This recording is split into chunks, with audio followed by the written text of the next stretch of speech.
Oh boy, YouTube targeting has changed a lot in 2023. Google has already removed things like keyword and placement targeting, and recently they've come out and said that they're going to be removing similar segments sometime soon.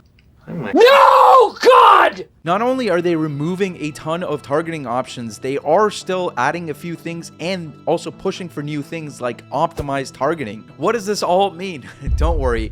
I'll break down all of these new changes and tell you all of the new targeting options as well as the old ones one by one and explain when to best use all of these different targeting options available to you with YouTube ads. All right, before we begin, very quickly, I've also included our 2023 YouTube targeting guide PDF to come along with this video. So if you are somebody that wants to take notes and maybe follow along, check the top link of the description to download it for completely free. And now for those of you that don't know me, my name is Neil. I run Links Digital. We are one of the biggest YouTube ad agencies out there, and me and my team love helping people just like you do really well on YouTube ads. If you are interested in that, again, check the description down below. Before we jump into the specifics, I do want you to understand that yes, even with all of these changes, YouTube is still giving you a lot of very powerful targeting options, and that understanding each one of them is equally as important as knowing when to use them. With that being said, let's jump into it and I'll break down what each one is and when to use each one on my computer. So like I mentioned, there used to be 6 broad targeting option categories that you used to be able to access. However, that is no longer the case with Google getting rid of the big content targeting cluster. So that means you're only able to really get 5 big clusters. However, there's still a lot of really good targeting options out there, even though you aren't able to target specific placements anymore. Now, a quick note before I dive into each one of these clusters and each one of these different targeting options, I do want to point out that not all of them are accessible throughout the AdWords dashboard in the same exact manner. For some of these targeting options, you can see them in your campaign settings on your campaign manager. For other settings and other targeting options, you actually have to go inside of your audience manager and build out specific audiences to use some of these targeting options. And with that, let's start discussing one of the most widely used targeting clusters out there and one of the easiest to understand, which is the demographic targeting cluster. So this is a targeting option category which allows you to target users based on specific demographic segments. And within this category, you have demographic groups, which allows you to choose the age, the gender, the parental status, and income level of the audience that you want to target. And probably the easiest way to go about setting up these audiences with demographic targeting and these options is to start off by creating a new campaign, as we are here. So when you do a new campaign, and I'll quickly just do a dummy one to explain. So the easiest way to access the demographic groups is to scroll down into your ad group settings and go and look under people where you'll be able to add an audience like I am here. And we're just quickly going to create a new audience. And you can name this whatever you want, but I like to include different parameters indicating what my audience is actually going to be. And then you just scroll down, and where you see demographics, there you'll be able to select the different parameters that I briefly mentioned. So right here we have gender, we have age, and then if you go to additional demographics, you will also be able to target parents and household incomes. Now, I will say that this unknown category is one of those things that you should split test within your account. A lot of the time we've found that including the unknown category within your demographic targeting can be beneficial. A lot of times Google doesn't have the best demographic data. So if you are checking off unknown, you might be restricting a large potential customer base. So within the demographic cluster, I'm actually going to add in languages as well as locations, so geo-targeting. So with YouTube ads, you are able to target certain languages and certain locations. In fact, you can go down and even drop a pin and get a radius around your location. Now, the size of that radius does depend where you are targeting, but for things like the US, I think the lowest you can do is a single mile radius. So pretty powerful stuff. So one thing I will note that a lot of people make the mistake on is not excluding languages or geographies based on where they're targeting. So let's say you are targeting Canada and your offer is in English, well, then in that case, it would make sense to exclude all other languages that are not English. So I'm talking about things like French. And the reason for that is because there's a large population in Canada that speaks French, and a big proportion of that population doesn't speak a lick of English. So if you are targeting that audience, you want to make sure that your ads are being seen by the right people. All right, carrying on with this category, I'm actually going to throw one in here, which is life events. Now, this is technically a interest-based targeting option. However, I do think it makes a little bit of sense to put it in demographics, but because the way that Google figures out these targeting audiences based on life event occurrences is with demographic things. So you get a plethora of options, and we'll go through each of them in a second. So if you scroll back down to the audience section and go ahead and click a new audience and go down to the interest and detailed demographics section, here you'll be able to see and browse people who have gone through different life events, and you can target all of these people. So as you can see, we have a lot of options here. So we can target people who have recently graduated or are graduating soon. Maybe people are getting a new job. So there's a whole bunch of different targeting options at your disposal based on different life events. All right, so now that we've covered demographic targeting, the next one that I want to move to is expansion targeting. So the first thing that we used to be able to target was similar segments. Now, if you've come from Facebook ads, you know what lookalike audiences are, and that was basically the equivalent to similar segments here on Google or YouTube. You used to be able to make audiences that expanded on the characteristics of your original audience. However, Google has recently announced that they're going to be phasing this out, and that they're going to be actually bringing in a little bit of optimized targeting in place. The reason we put both similar segments and optimized targeting in the expansion targeting category is because these type of targeting options essentially allow Google to expand on your original audience. Now, similar segments, those audiences were expanded on the initial characteristics that you said and you set. Optimized targeting, however, is an expansion of your original targeting based on what Google thinks is an audience segment that is likely to convert. So maybe you go ahead and you say, hey, there's a certain segment of people that would be likely to purchase my product or service. With optimized targeting, Google is going to take a look at that cluster and say, hey, I think there's another cluster out there that may not match the characteristics of the original audience, but I think is likely to purchase your product or service. So I'm going to show your ads to that audience. And that's in sense what optimized targeting is. Now, optimized targeting is set as on by default in a lot of campaigns. However, you can toggle this off, and we have actually found that toggling it off right now seems to perform better with our campaigns.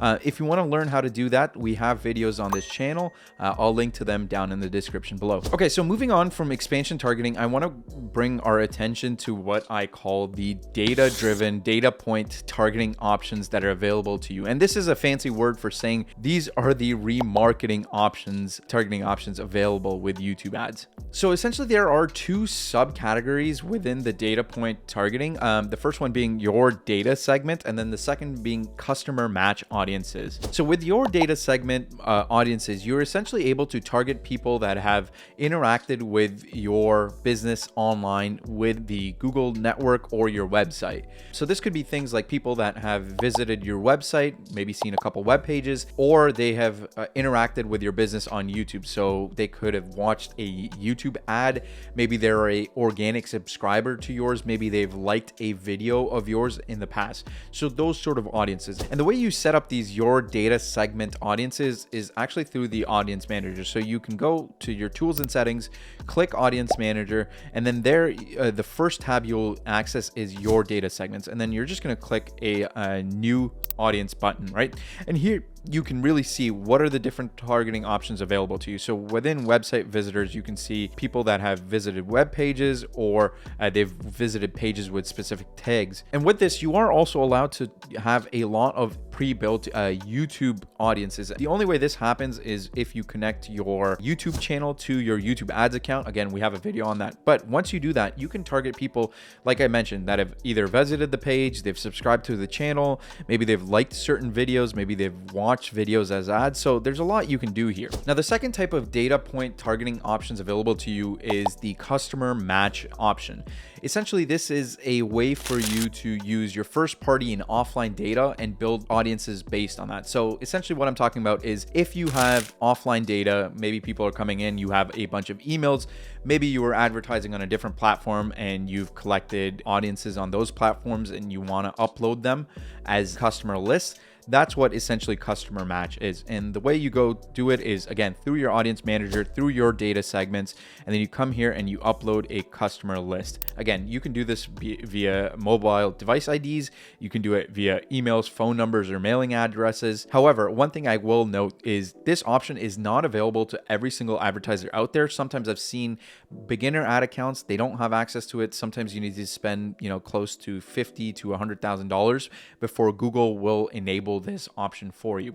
If you do have an issue accessing this, and maybe you're somebody who's advertised on other platforms quite a bit, definitely feel free to reach out to a Google representatives, and most of the time they will be able to unlock this feature for your ad account.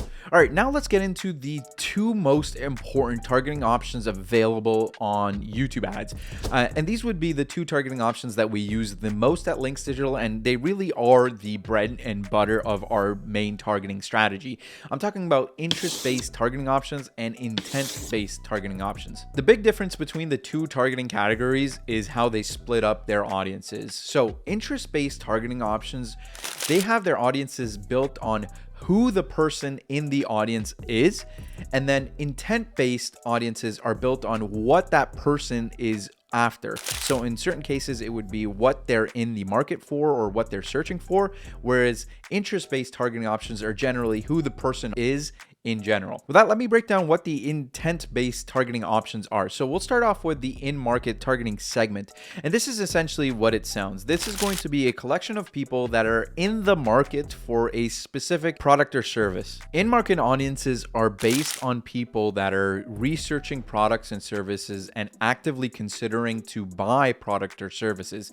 Now, a key note is that Google determines who these people are and whether or not they're actually in the market to buy something. And the way you can use this targeting option is, again, either through the audience manager or when you're setting up a campaign. So I'll show you how to do this when you are setting up a campaign. So we're going to go set up another dummy campaign and show you guys how this is done. So like some of the other targeting options, you want to come down here under the audience and then create a audience. And then within that, you are going to be able to do interest detailed demographics. And in here, you'll be able to find all of the in-market audiences available to you. So within all of these different options, you can see that people that would be in the market sort of actively looking to buy either enterprise software, if we can figure out even subsections of that. So if they're in the market for CRM solutions, so these would be people that have shown an intent to purchase something recently on Google. Now, the other type of intent-based targeting is the custom segments by search. These used to be called the custom intent audiences for people that are a little bit old school. So custom segments allow you to reach viewers as they're making a purchase decision based on the keywords that they've recently searched on google.com. So as opposed to in-market audiences, you're actually the one that is picking the specific keywords and search terms to go after. So that means that these audiences are a little bit more honed in and a little bit more specific than the in-market audiences. And like some of the other examples here, you can make them through the campaign manager, but I recommend setting up these targeting options in the audience manager section. And the way you do that is when you go into your audience manager, you're going to come to custom segments, and then you're going to do a new custom segment. And with here, you can actually select people who have searched any of the following terms on Google, and you'll be able to make this custom segment audience. So potentially if you are selling, let's say kayaks, you can say best kayak, and Google will give you all of the different keywords that people are actually searching for that you can put in and build audiences off of. All right, now that we have the two intent-based targeting options covered, let's talk about the interest-based targeting options. So we have three here, which are the affinity segments, the custom affinity segments, and then custom segments that are based on websites and apps. And I'll break down each one. And with affinity segments, YouTube has a list of predetermined topics and interest targeting options that you can select from. All right, custom affinity segments are essentially an extension of affinity segments, just more tailored in. So as opposed to choosing from a predisposed list of interests that YouTube provides, you're actually able to go in and put in specific interests for you to target. So for example, instead of targeting just generic runners, you can go after males that are trail runners. You can really target into the interest on any specific niche. And I'll show you how to set up both. Okay, so affinity audiences are pretty easy. If you set up a new campaign, you've probably seen these before. You can target people based on their interests. So if I click here, create an audience, add a new audience. So I can come into interest and detailed demographics, go into browse, and then I'll get my list of affinity audiences that YouTube provides.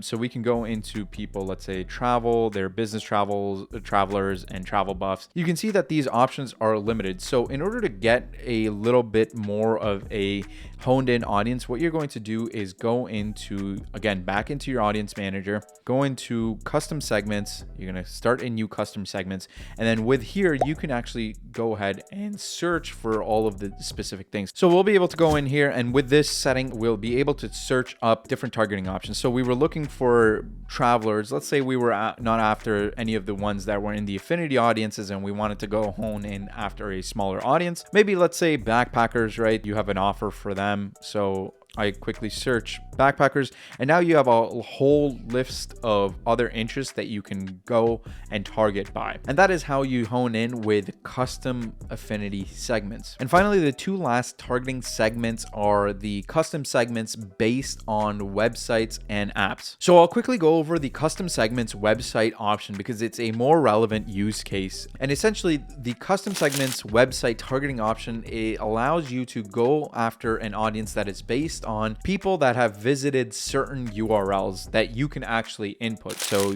with Google, with YouTube, you're actually able to put in several different website URLs, and Google will make a audience based on people that visited similar URLs. Now, does it mean that it's going to be able to target people that went to a specific URL? Probably not.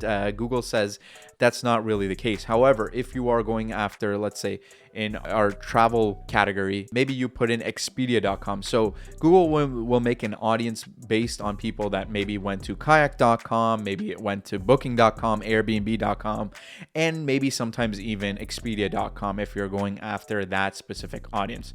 And app custom segments are kind of similar in that sense. So Google with custom segment app targeting options makes a audience based on the apps people are browsing. And the way you find these two targeting options is the same way. You go into your audience manager, go into your custom segments, and then go down, and then people who browse websites similar to that would allow you to do custom segments by website, and then people who use these types of apps, and these are going to be all the apps inside the Play Store. Hey, really quickly, if you are somebody that's looking to get into YouTube ads, whether you want to do it yourself or you want it completely done for you, what I recommend is that you go down to the description of this video and click on the top link. What that will allow you to do is book a free strategy session with somebody on our team where we will sit down with you completely for free and see if YouTube ads make sense for your business. And with that, let's jump back into the video. All right, so boom, we've covered all of the main targeting options. Now let's talk about when to use each one and how to use each one. So to better illustrate when to use each one of these targeting options available and how we at Links Digital use them, I've made this handy little diagram. And the way this thing works is essentially on your left-hand side is when you have your brand new ad account to to the right side. Sometimes we use these targeting options, sometimes we don't. But what I recommend is you always start on the left-hand side and then move your way down in terms of your targeting options. Let me flip this around so it's a little bit easier for us to read and go through. The way this thing is set up is that you want to go in with the most narrow audience and the most controllable audience, and then branch out to a wider array of people in your audiences. So if you see, the first thing that you should always ensure that you are utilizing is your remarketing audiences. So I'm talking about your customer match and your own data segment audiences. If you are running with a brand new ad account, or this is your first time running ads, what I highly recommend is the first audience, the first targeting option that you used is the remarketing one. Why? Because this is probably going to be the easiest low-hanging fruit. Usually these are people that have already heard about your business in the past. Maybe they're past customers or people that almost bought, and more likely than not, you will probably get the best return for your advertising dollars with these customer match and your own data segment audiences. So if you're a big YouTuber, definitely go advertise to your own subscribers. If you are a business that has been advertising a lot on, say, Facebook, and you have emails that you can remarket to you on YouTube, do that as your first step. One thing I want to point out is that demographic targeting is not a part of this list that you can work your way down. And the reason for that is what I recommend is that you actually layer demographic targeting in with all of these other targeting options, except for your remarketing audiences. And the reason for that is, well, you already know your remarketing audiences, and if you are going and remarketing to those, well, then you don't want to further narrow those based on demographic parameters. However, you should be layering in demographic targeting when you are moving on to cold targeting. That means these are going to be people that have never interacted with your business before. So at Links Digital, when we have a brand new account, maybe a brand new business, somebody comes to us and says, hey, I want to sell this product or service. What should be my first few campaigns that I run? What are going to be my targeting options? Well, the first thing we recommend is to do a variety of different targeting options, for the reason being because you don't really want to limit your initial audiences, and you at the beginning you aren't really sure what sort of targeting options are going to respond best to your product or service. So what we recommend is that you actually start off with a couple campaigns that are custom segment by search. So these are the keywords that people are looking up. You can usually, with most offers, do a reverse search, get a few search terms going, build a few different audiences, and start targeting those audiences. At the same time, we also do custom affinity audiences. The reason for this being is a lot of people know that their audiences are visiting certain websites, especially if it's your competitors. You can put in your competitor's website. So these audiences are very, very strong. They may not be as purchase driven and purchase intent driven as the custom search segments. However, because you are able to input the specific URLs, these are going to be honed in audiences. And this really is the bread and butter of what we do when we first start off. Really, this is the two different targeting options that we're using to really validate our ads. We want to make sure that these two different types of targeting options, our audience or our potential customers are responding well to. So if the ad click-through rate is good, if we're seeing good results on these two different targeting options, then we'll move into the in-market audiences. We like working with in-marketing audiences because these are people that are purchase driven. You know that they're serious about buying a product or service, so it makes a good next logical step. However, we only do this when, you know, we've seen some signs of life with the custom affinity URLs and the custom segment search audiences. Now, usually this is pretty much all we mess around with. We're able to scale accounts quite easily with in-marketing audiences, and you have to remember, within all of these custom search, custom affinity, and in-market audiences, we're also demographic layering. So that means we aren't just going after, you know, people that are in the market for, let's say, travel or whatever, or buying new backpacks. We're also demographic targeting. So maybe we're only going after a certain age group, maybe a certain income bracket. We're layering those parameters to narrow that audience. Now, beyond that, the only real times we use any of the other targeting options is when we are scaling. And this is definitely by a case-by-case basis. Depending on whether your offer is narrow and it appeals to a small audience, or it's a big offer which has a huge total addressable market, we will see which of these targeting options are fit. What I recommend is you do not mess with any of these, and in a lot of times not even the in-market audiences, until you have a little bit of success on some of the earlier targeting options. However, once we've seen that the ad account is doing well, some of the audiences are responding, the in-market audiences are doing well, and we're pushing to scale. The client is saying, hey, I want to start taking over the marketplace. I want to scale today. So in certain rare cases where we do have to scale and we have to push budget really fast, we do go after some custom affinity segments based on interest. And these would be offers that are very wide. They appeal to a lot of different people. And only then do we ever move on to affinity audiences. I don't think there's been a lot of times, unless we're just, trying to scale like tomorrow, that we go after affinity audiences. And then hardly ever do we just do open, no other parameters, optimized targeting. Right now, the way things stand with YouTube ads, this hasn't been a great option. We've found that these completely open, optimized targeting audiences aren't performing. However, and this is the big caveat, I have heard of a few accounts with other media buyers that have reported that sometimes optimized targeting does outperform some of the other audiences. However, use them at your own caution. With my experience running, several hundreds of ad accounts and teaching other people, we haven't found too many instances where optimized targeting is actually producing a good ROI. So with that, I hope you guys have a good game plan for what to do with your ad accounts, how you can start tackling some of these targeting options in 2023. If you like this video, do me a huge favor, please. It takes a lot to put out this content. Like this video, subscribe to the channel, and with that, I will see you in the next one.